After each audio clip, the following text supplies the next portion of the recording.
Boa noite, meu querido amigo. Que bom estarmos juntos mais esse primeiro dia da semana, na noite do primeiro dia da semana, primeiro dia do mês de novembro. Estamos juntos aqui para adorar mais uma vez e aprendermos um pouco mais sobre as verdades bíblicas que estamos estudando. E hoje nosso tema é sobre a Babilônia espiritual. Vamos procurar entender o que significa e o que é realmente isso, ok? Mas antes, vamos cantar. Eu quero cantar com você o hino número 117, Se Tu Buscares a Jesus. Cante, cante conosco, cante com alegria.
Vamos orar? Pai querido, ao estudarmos esse tema de hoje, queremos pedir-te sabedoria para que o teu Espírito Santo, Deus Espírito Santo, fale através dos meus lábios, para que essa mensagem atinja o coração das pessoas que estão assistindo neste momento e possam então encontrar uma segurança maior em estar ao teu lado. Que fique claro em nossa mente o que queres nos ensinar e que a tua graça se manifeste em nossa vida a cada momento. Esteja com cada pessoa que está assistindo, confortando o seu coração, fortalecendo a fé e conduzindo-os ao teu lado em teus caminhos, e que tu me uses mais uma vez para a tua honra e glória. É o que nós te pedimos, em nome de Jesus. Amém. Muito bem, o texto inicial nós encontramos em Daniel no capítulo 8, e eu hoje vou ler um texto inicial antes de fazer uma introdução sobre o tema. Daniel capítulo 8, ali está uma profecia, no verso 12, que nós vamos estudar hoje. Daniel capítulo 8, verso 12. Sabemos que Daniel é um livro profético, fala muito sobre alguns temas interessantes. E aqui no capítulo 8 e no verso 12, aqui nós encontramos uma profecia que é bem interessante. Diz o seguinte: o exército lhe foi entregue com o sacrifício diário por causa das transgressões, e deitou por terra a verdade, e o que fez, prosperou. Nesse estudo de hoje vamos estudar o cumprimento dessa profecia feita por Daniel sobre os acontecimentos que iriam atingir o cristianismo não só na época atual, mas por toda a história. O texto diz: deitou a verdade por terra. O objetivo central sempre foi alterar a verdade e propagar o engano. Isso com muita força, mas também com discrição, para, como diz lá em Mateus 24, se possível fora enganar os próprios escolhidos. Ou seja, o objetivo sempre da mente arqui-inimiga de Deus é enganar o maior número de pessoas possíveis. Antes, porém, vamos procurar entender alguns dos símbolos que nós vamos encontrar no estudo de hoje. O primeiro símbolo nós vamos encontrar é mulher. Quem é a mulher? Em Efésios capítulo 5, nós temos aqui uma ilustração de o que seria a mulher para Deus. Quem seria a mulher? Mulher, esposa, noiva, tem esses termos na Bíblia. E no capítulo 5, verso 26, veja o que diz aqui.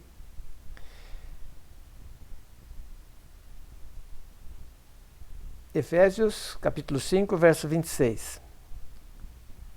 Maridos, amai vossa mulher, como também Cristo amou a igreja, e a si mesmo se entregou por ela.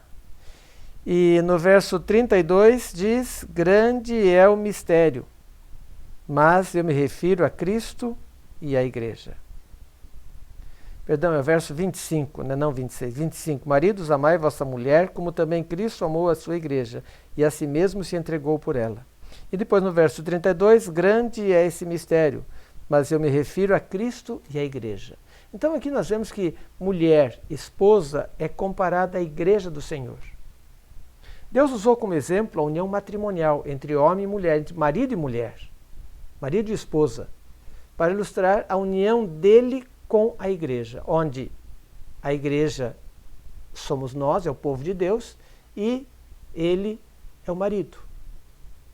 Então, essa é uma ilustração da maneira como Deus se dirige ao seu povo. Lá em Miqueias, que é um livro ali próximo de Daniel, logo depois de Daniel vem Oséias, e depois vem Joel, daí vem Amós, aí vem Jonas e daí vem Miqueias. Miqueias, capítulo 4 e o verso 10. Aqui nós podemos encontrar um texto interessante. Sofre as dores, esforça-te, ó filha de Sião, como a que está para dar luz, porque agora sairás da cidade, habitarás no campo, e virás até Babilônia. Ali, porém, serás libertada. ali te remirá o Senhor das mãos dos teus inimigos. Então aqui nós vemos que a filha de Sião, quem é a filha de Sião? A filha de Sião é uma linda mulher. E quando você vai em Isaías, no capítulo 51, você encontra uma descrição de que essa filha de Sião, Isaías 51, verso 16, essa filha de Sião, ela representa quem? Vamos ver? Isaías, capítulo 51 e o verso 16. Diz-nos aqui: ponho as minhas palavras na tua boca e te protejo, à sombra das minhas mãos, para que eu estenda novos céus, funde nova terra e diga: Sião, tu és o meu povo. Então nós vemos que a mulher, Sião, é o povo de Deus. Sião é o símbolo da cidade de... É um nome dado à cidade de Jerusalém, Sião. E esse é o nome da cidade perfeita, onde havia o povo de Deus. E então, esse povo de Deus, nós vemos que é aquele que está se preparando para aguardar a volta de Cristo. Em Apocalipse, no capítulo 12, aqui nós encontramos alguma descrição mais sobre a mulher. Apocalipse, capítulo 12, versos 1 a 3, é aqui a profecia da mulher, da bela mulher. Sião é a bela mulher. Sião é o povo de Deus. A bela mulher, vejam quem é. Apocalipse 12, versos 1 a 3. Viu grande sinal no céu, a saber, uma mulher vestida de sol, com a lua debaixo dos pés e uma coroa de 12 estrelas na cabeça, que, achando-se grávida, grita com dores de parto, sofrendo tormentos para dar à luz. Viu-se também outro sinal no céu, eis um dragão grande e vermelho, com 7 cabeças, 10 chifres nas cabeças, 7 diademas. Então aqui nós temos aqui uma mulher que é representada pelo povo de Deus. E esse é o povo de Deus tanto no Antigo como no Novo Testamento. É o povo de Deus que sempre esteve ali, o grupo que sempre esteve seguindo as orientações bíblicas e sempre seguindo as verdades que Cristo deixou. Então agora nós vamos entrar num contraste.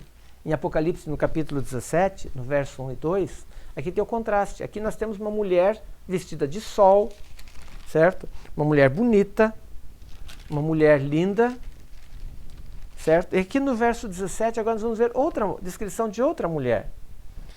Veio um dos 7 anjos que tem as 7 taças e falou comigo, dizendo: vem, mostrar-te-ei o julgamento da grande meretriz que se acha sentada sobre muitas águas. Então aqui já não está falando de uma mulher pura, está falando de uma meretriz. Verso 2 diz o seguinte: com quem se prostituíram os reis da terra, com o vinho da sua devassidão foi que se embebedaram os que habitam na terra. Então, essa mulher é uma mulher que embebedou os reis e devastou tudo. A meretriz, ou a prostituta, de Apocalipse aqui 17, ela representa a igreja caída. E tem no capítulo descrito a sua localização como igreja caída, representa o povo que segue ensinamentos que não estão em conformidade com os ensinamentos bíblicos. Esses ensinamentos são ensinos humanos, criados pelo homem, para agradar ao homem. E no verso 5, veja o que diz lá do capítulo 17. Na sua fronte acha-se escrito um nome, um mistério, Babilônia, a grande mãe das meretrizes e das abominações da terra. Então, aqui aparece o nome Babilônia. Esse sistema da mulher prostituta é aqui chamado de Babilônia. E isso aqui é, na realidade, um ressurgimento da cidade do Antigo Testamento chamado Babilônia. Em Gênesis, no capítulo 11, no verso 9, nós encontramos a razão deste nome. Aqui está contando, logo após o dilúvio, o povo de Israel, ele estava, não era o povo de Israel, os filhos de Noé, que haviam saído da arca, eles foram crescendo e se desenvolvendo. E eles estavam ali no mesmo local. E então, havia só uma língua entre o povo. E eles estavam ali numa planície, onde eles começaram a construir, então, uma cidade. Na realidade, uma torre, que é conhecida como Torre de Babel. Então, no verso 11, capítulo 11, no verso 9, diz: chamou-lhe-se-lhe por isso o nome Babel, porque ali confundiu o Senhor a linguagem de toda a terra, e dali o Senhor dispersou para toda a superfície da terra aquele povo. Então, o que aconteceu?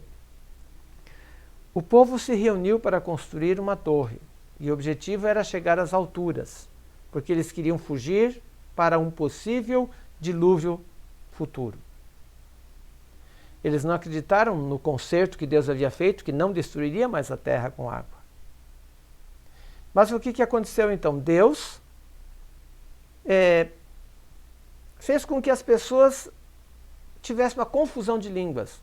Então você imagina uma construção mais ou menos da seguinte forma: coloque uma pessoa falando português, outra falando inglês, outra francês, outra alemão, outro russo, outro japonês, outro chinês, outro espanhol, e eles tentando pedir as coisas e fazer o que você acha que vai sair?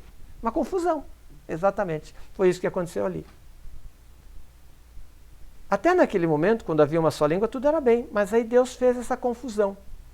Então, no passado, foi uma confusão de línguas. Agora, o símbolo da confusão religiosa não é uma confusão de línguas agora, mas sim uma mistura de verdades com erros, mescladas. Eu tenho dito que o maior erro, a maior mentira é aquele que vem misturado com uma verdade. E aí há um problema, porque a mentira com a verdade misturados, você não sabe onde é que termina a mentira e onde começa a verdade. Então nós somos agora encaminhados para a cidade de Babilônia. E nós vamos tirar algumas lições dessa cidade de Babilônia. Essa cidade de Babilônia, nós lembramos que está descrita bastante em Daniel.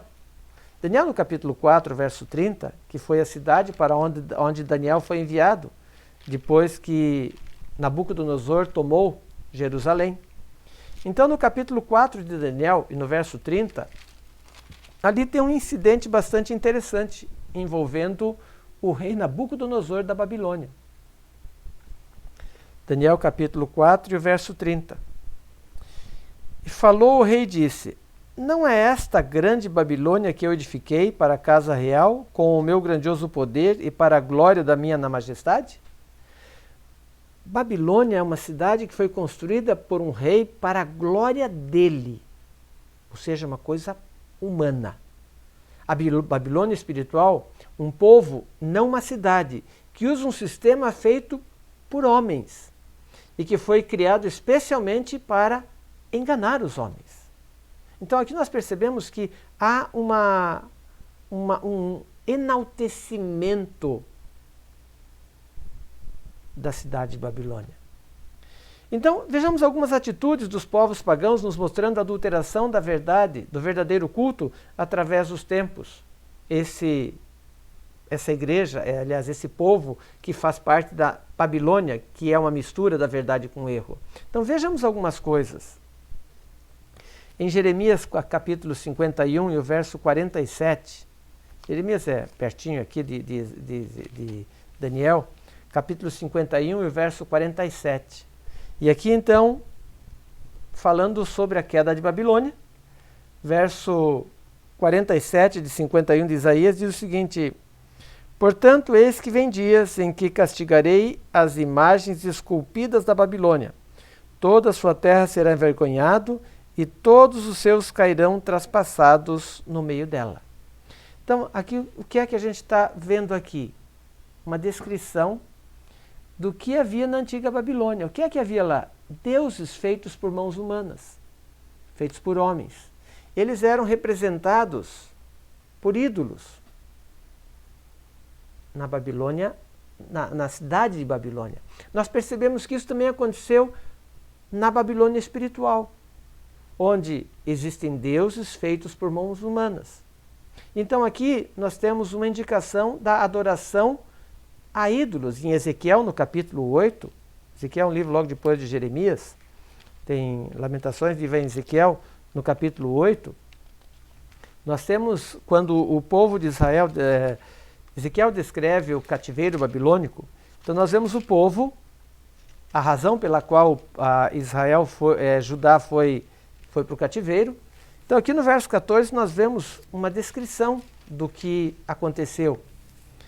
Daniel capítulo 8, verso 14, aqui nos diz: levou-me à entrada da porta da casa do Senhor, que está do lado norte, e eis que estavam ali mulheres assentadas chorando a Tamuz. A porta da casa do Senhor. Qual é a casa do Senhor? A casa do Senhor era o templo. Então ali agora nós vemos ali mulheres assentadas chorando por Tamuz. Quem era Tamuz? O deus bíblico Tamuz era um deus dos sumérios, conhecido como Dumuzi, pelos egípcios como Horus. Tamuz tinha como companheira Astarte, a rainha do céu, Ishtar para os acádios, Ísis para os egípcios, Afrodite para os gregos e Inanna para os sumérios. Tamuz era um deus da vegetação. A adoração aos antepassados mortos era bastante comum também na Babilônia, o que levou os israelitas também a adorarem os mortos. Isso, na realidade, levou a se afastarem do Deus eterno. Então, nós vemos uma confusão, uma mistura da verdade com o erro. Depois também veio a adoração aos mortos. Não uma recordação. Você lembrar do seu antepassado é uma coisa. Você lembrar com saudade de alguém falecido, de algum ente querido. Mas aqui ele não está falando dessa simpatia, dessa recordação. Ele está falando sobre uma veneração, como se esse seu antepassado fosse um Deus. E nós temos visto que isso tem acontecido em alguns lugares. Mas por que nós não devemos fazer isso? Nós já estudamos sobre esse tema dos mortos, mas lá em Eclesiastes, vou recordar um pouquinho, logo depois do livro de Provérbios, um pouco antes de Isaías, tem Eclesiastes, no capítulo 9 e no verso 5, veja o que diz ali. Eclesiastes capítulo 9, verso 5.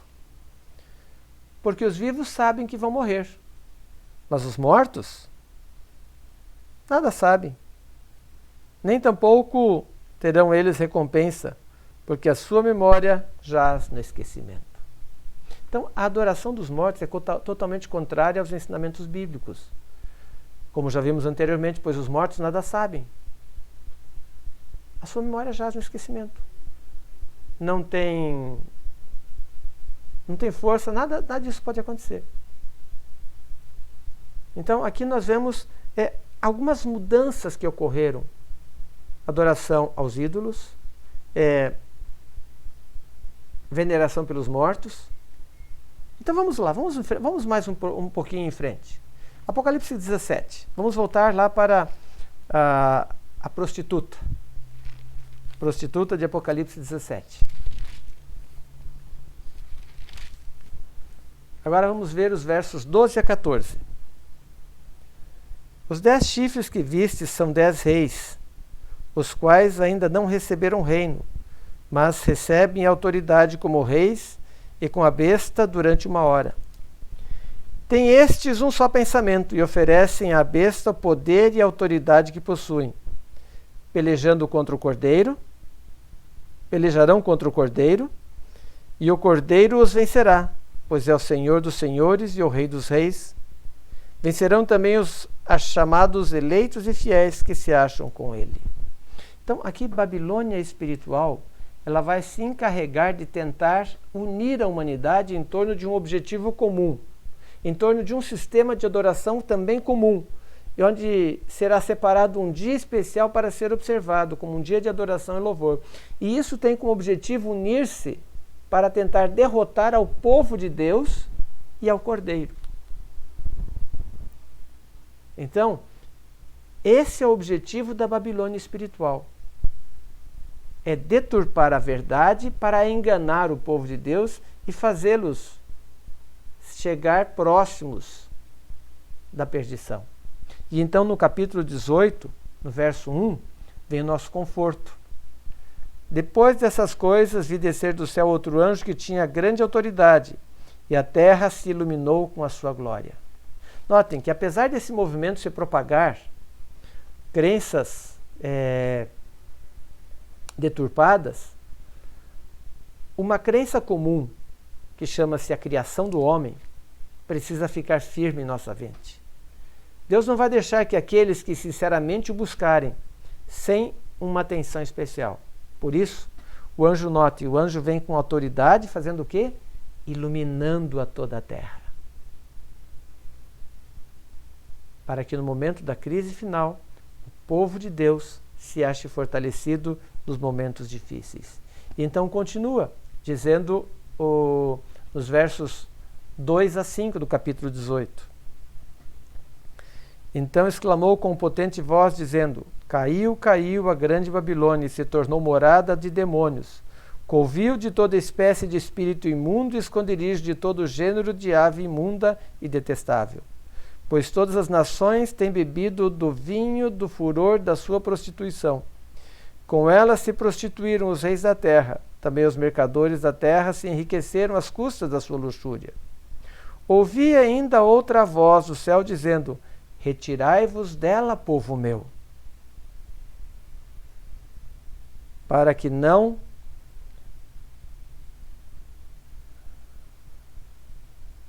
não serdes cúmplices em seus pecados e para não participardes dos seus flagelos, porque os seus pecados se acumularam até o céu e Deus se lembrou dos atos iníquos que ela praticou. Então aqui o povo está sendo chamado, convidado para sair de Babilônia, para que o povo de Deus que está lá no meio daquela confusão, saiam dessa confusão de doutrinas humanas e que os levam a transgredir a lei de Deus, que os levam a pecar e passem a seguir as orientações divinas e se separando para estar entre os salvos em Cristo Jesus. E então, eu já falei aqui, adiantei um pouquinho, mas eu certa vez estava dando estudos bíblicos para uma família e uma das pessoas perguntou: pastor, o que é pecado? Então nós fomos lá para 1 João, a cartinha de João que fica aqui perto de Apocalipse, 1 João, capítulo 3, verso 4. Aqui diz: todo aquele que pratica pecado também transgride a lei, porque o pecado é a transgressão da lei. Ou seja, pecado é a transgressão ou violação da lei de Deus. O chamado final dirigido ao povo de Deus, que se encontra no sistema religioso que transgride a lei de Deus, é para que eles saiam. Para que eles saiam do meio da Babilônia e passem a fazer parte do povo de Deus. E então há uma identificação em Apocalipse 14, no verso 12. Quais as características desse povo de Deus? Capítulo 14 de Apocalipse, verso 12. Aqui está a perseverança dos santos, os que guardam os mandamentos de Deus e possuem a fé em Jesus.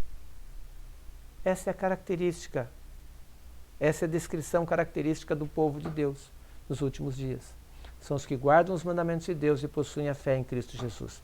Por mais que a Babilônia, a meretriz, tente mesclar verdades com erro, ela não vai conseguir alcançar vitória completa. Porque o povo de Deus vai ter o anjo resplendor guardando. E como eu já li algumas vezes lá em Daniel, no capítulo 12, verso 1, o próprio Miguel vai estar ao lado do seu povo para cuidar e guiá-los, para que eles fiquem imunes a esse problema da contaminação com doutrinas erradas. Essa então é a característica do verdadeiro povo de Deus: respeitar, guardar os mandamentos de Deus e possuir uma fé firmemente alicerçada nas verdades de Cristo Jesus. Queridos, a Babilônia mística ela existe e continuará existindo até o tempo do fim. Pouco antes da volta de Jesus, ela deixará de existir. Mas agora, de que lado você vai estar? Deus está chamando o seu povo, os seus escolhidos, para saírem da Babilônia, para fazerem parte dos servos de Deus, para estarem com Jesus, para participarem com Ele, para virem para junto da salvação, onde vão encontrar conforto, segurança e paz. Quero convidar você hoje para participar deste grupo, para você se entregar nas mãos de Cristo Jesus e permitir que Ele guie seus passos, a sua vida, e que Ele esteja sempre em tua presença, fazendo que vocês estejam sempre na presença de Jesus, seguindo a vontade dEle e permanecendo firme nos caminhos de Jesus. Sou de Jesus agora, esta é a solução para a nossa vida. Seguir a Jesus, ser de Jesus, faz a diferença e nos faz estar prontos para um dia morarmos com Ele. Cante conosco esse hino, Sou de Jesus agora.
Vamos orar? Pai querido, queremos agradecer-te pela oportunidade de estudarmos esse tema.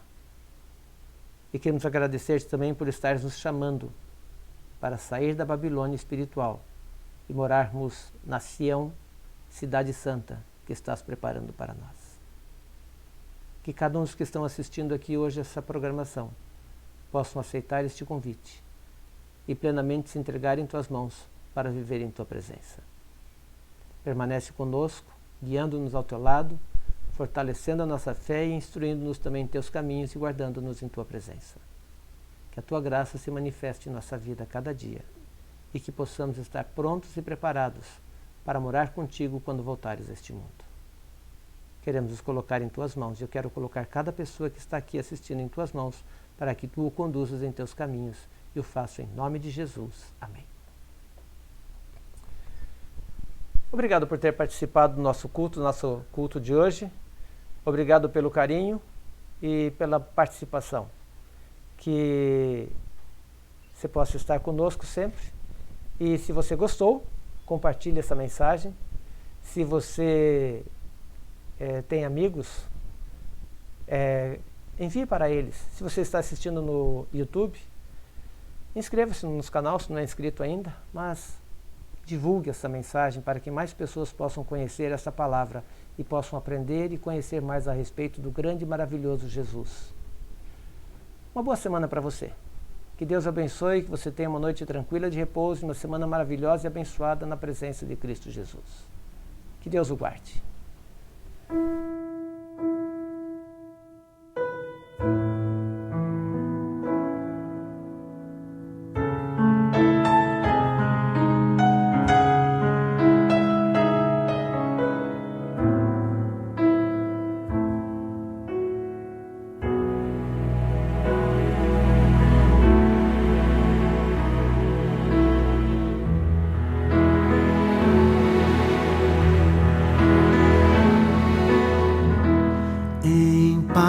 Eu vou ouvir a voz de Deus, em paz eu vou, estou feliz, achei abrigo em sua casa. Estou com meu Jesus.